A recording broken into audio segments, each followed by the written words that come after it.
আসসালামু আলাইকুম এবং আদাব। গতকাল যমুনায় ডক্টর ইউনূস এবং তিনজন উপদেষ্টার উপস্থিতিতে বিএনপি, এনসিপি এবং জামাতের একটি গুরুত্বপূর্ণ মিটিং হয়েছে। সেই মিটিংয়ে কি আলোচনা হয়েছিল? আজকে দুপুর 1টায় সচিবালয়ে বাংলাদেশের মার্কিন রাষ্ট্রদূত মিস্টার ব্রেন্ট ক্রিস্টেনসেনের সাথে বাংলাদেশের বর্তমান পররাষ্ট্র উপদেষ্টা মোহাম্মদ তৌহিদ হোসেনের কি আলোচনা হয়েছে সেটি নিয়ে কথা বলবো। এবং আপনারা সবাই জানেন যে বর্তমানে চট্টগ্রাম বন্দরে যে অচল অবস্থা চলছে, সেই অচল অবস্থায় সরকার কেন বলছেন যে সে হার্ড লাইনে যেতে বাধ্য হবে? নির্বাচনের যেখানে মাত্র 4 দিন বাকি, কেন সরকারের এই হার্ড লাইনে যাবার এই থ্রেট? প্রথমেই বলছি, আজকে দুপুর 1টায় সচিবালয়ে আমাদের বাংলাদেশের মার্কিন রাষ্ট্রদূত ব্রেন্ট ক্রিস্টেনসেনের সাথে পররাষ্ট্র উপদেষ্টা মোহাম্মদ তৌহিদ হোসেনের একটি মিটিং হয়েছে এবং সেই মিটিংয়ে পররাষ্ট্র সচিব এবং একজন জয়েন্ট সেক্রেটারি পর্যায়ের অফিসার উপস্থিত ছিলেন। কি নিয়ে তাদের মধ্যে কথা হয়েছে? মূলত আজকে এই মিস্টার ব্রেন্ট ক্রিস্টেনসেন তিনি তৌহিদ হোসেনের কাছে সম্প্রতি যে ভারত এবং আমেরিকার মধ্যে যে বাণিজ্য চুক্তি হয়েছে এবং ভারত এবং আমেরিকার মধ্যে যে ডিফেন্স ট্রিটিটা হয়েছে 2026 থেকে 2036 পর্যন্ত, এই দুটো চুক্তি সম্পর্কে ডিটেইল ব্রিফ করেন এবং বিশেষ করে এই যে ডিফেন্স ট্রিটি হয়েছে এর মধ্যে Bay of Bengal initiative, Indo Pacific রিজিয়নের সিকিউরিটি, এই সব বিষয় নিয়ে বলেন এবং তিনি বলেন যে এই অঞ্চলে ইন্ডিয়া এবং আমেরিকা তাদের কমন ইন্টারেস্ট নিয়ে কাজ করবেন এবং তারা ওভারল্যাপিং মেথডে কাজ করবেন। যেখানে দিল্লি মনে করবে যে আমেরিকাকে সামনে এগিয়ে দেওয়া উচিত, সেখানে আমেরিকা সামনে থেকে ভূমিকা পালন করবে। আবার যেখানে আমেরিকা মনে করবে যে দিল্লির সামনে থেকে ভূমিকা পালন করা উচিত, সেখানে দিল্লি সামনে থেকে ভূমিকা পালন করবে। অর্থাৎ দুজনে মিলেমিশে যার যেখানে যতটুকু প্রয়োজন, যার যেখানে লিড করা উচিত সেটা করবে।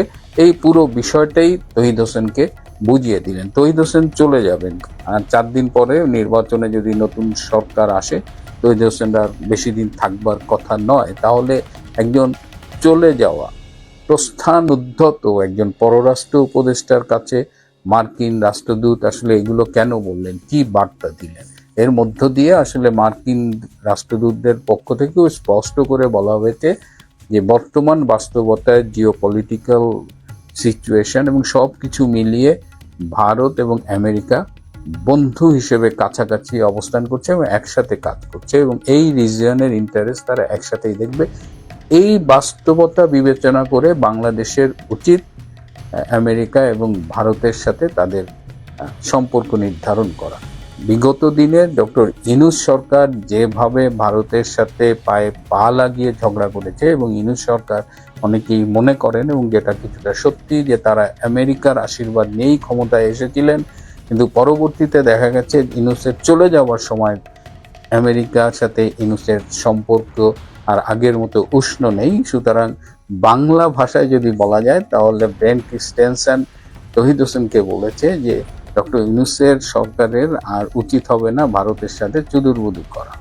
আরেকটি বিষয় আমরা দেখলাম যে চট্টগ্রাম বন্দর পরিস্থিতি কিন্তু ক্রমশ উত্তপ্ত হচ্ছে এবং আজ রবিবার থেকে তারা কমপ্লিট শাটডাউন ডেকেছে যে বন্দরে আর কোনো কাজ হবে না। আপনারা জানেন যে নিউমারিং কন্টেইনার টার্মিনাল একটি লাভজনক বন্দর টার্মিনাল, সেটিকে এই বিদেশি ডিপি ওয়ার্ল্ড কোম্পানির কাছে ইজারা দেওয়া হচ্ছে যে এই লাভজনক টার্মিনালটি ডিপি ওয়ার্ল্ড ম্যানেজ করবে। এটা নিয়েই আন্দোলন, শ্রমিকদের আন্দোলন। তারা বলছে যে এটি বাংলাদেশ সরকারই এ পর্যন্ত এনেছে এবং এটি লাভজনক একটা প্রতিষ্ঠান, এটি কেন বিদেশের হাতে তুলে দেওয়া হবে এবং এই বিদেশের সাথে দেওয়া হবে এটা নিয়ে কিন্তু অনেক দিন ধরেই কথাবার্তা হচ্ছে।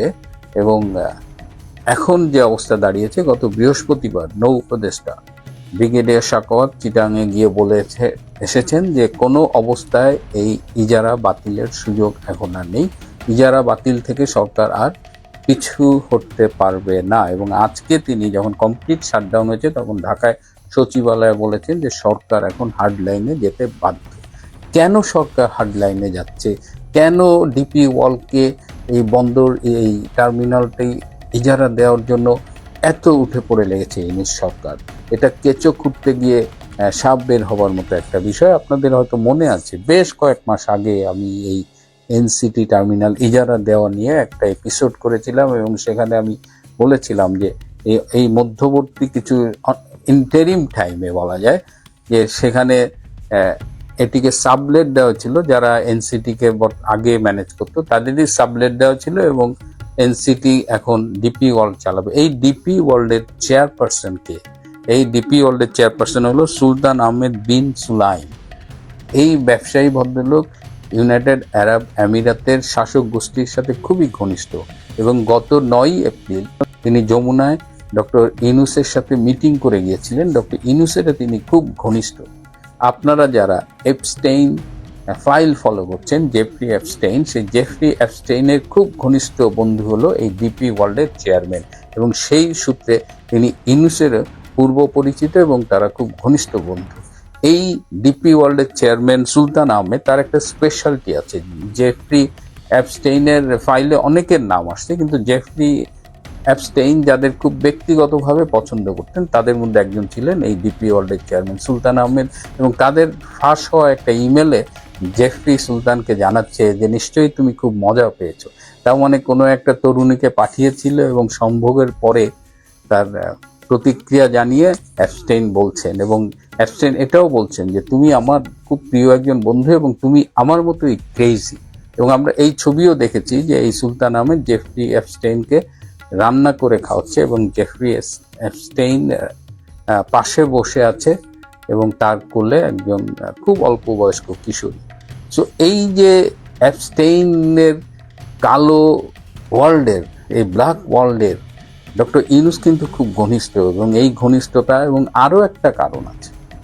এই যে ডিপি ওয়ার্ল্ড যে এই নিউমারিং টার্মিনালটা নেবে, কন্টেইনার টার্মিনালটা, এর জন্য একটা ব্যাপক ঘুষ লেনদেন হয়ে গেছে।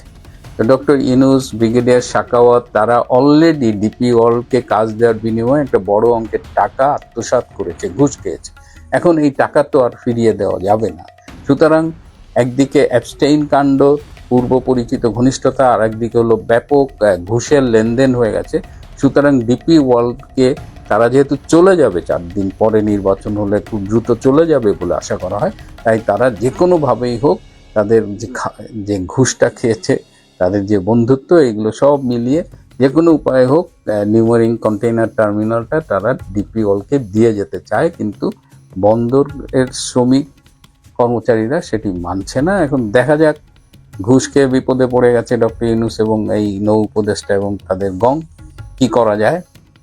এদিকে গতকাল যে মিটিংটা শুরুতেই বলেছিলাম, যমুনায় ডক্টর ইউনূস এবং আরও 3 জন প্রভাবশালী উপদেষ্টার উপস্থিতিতে বিএনপি, জামাত এবং এনসিপির প্রতিনিধিদের মধ্যে একটা মিটিং হয় এবং এই মিটিংয়ে সর্বশেষ আপোষের চেষ্টা করা হয়। আপনারা জানেন যে জামাতে ইসলাম কিন্তু বরাবরই বলে আসছে এবং এই তারেক রহমানের সাথে গত মাসেও দেখা করেছে, বলেছে আসেন আমরা সবাই মিলে একটা জাতীয় সরকার গঠন করি।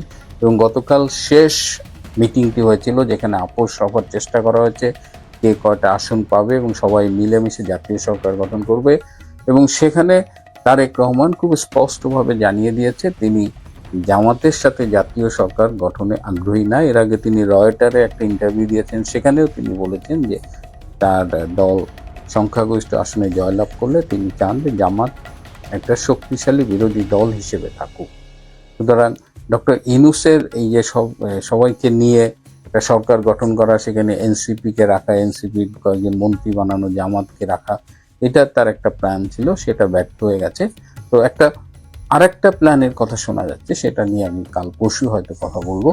তো এখন জাতীয় সরকার হচ্ছে না, চট্টগ্রাম বন্দর তপ্ত, এদিকে আমেরিকার পক্ষ থেকে খুব স্পষ্টভাবে জানিয়ে দেওয়া হয়েছে ভারতের সাথে পায়ে পা বাঁধিয়ে ঝগড়া করা যাবে না।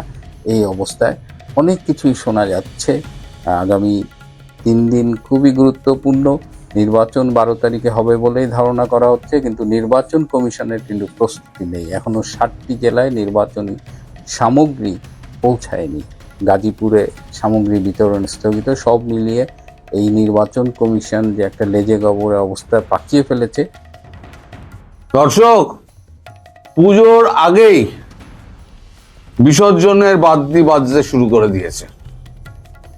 অর্থাৎ যে নির্বাচন নিয়ে আমি বরাবর সন্দেহ প্রকাশ করছিলাম, আমার সন্দেহ বোধহয় সত্যি হতে চলেছে।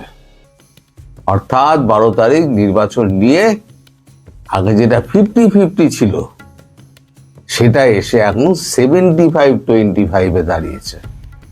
মানে 75 না হতে পারে, 25 হতে পারে। এখন আর 50-50 নেই।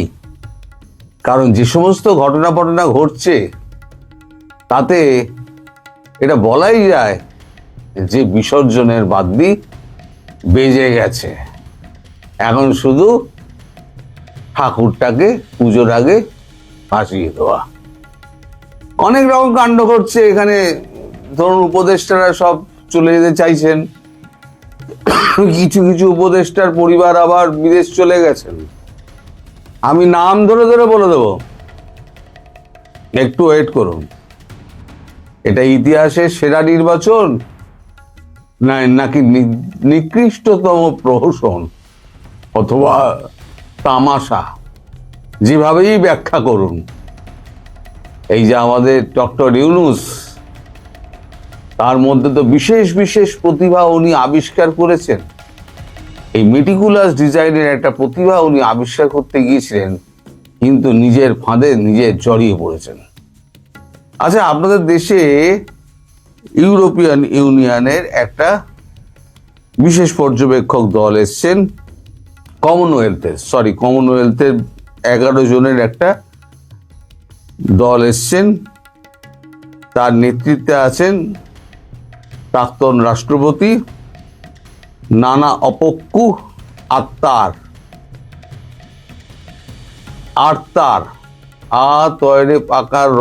আর্তার। তিনি বিভিন্ন দলের সঙ্গে কথা বলেন, তিনি এবং তার সপারিষদ, যেমন জাতীয় পার্টির আনিসুল ইসলাম, আওয়ামী লীগের 3 জন, আমাদের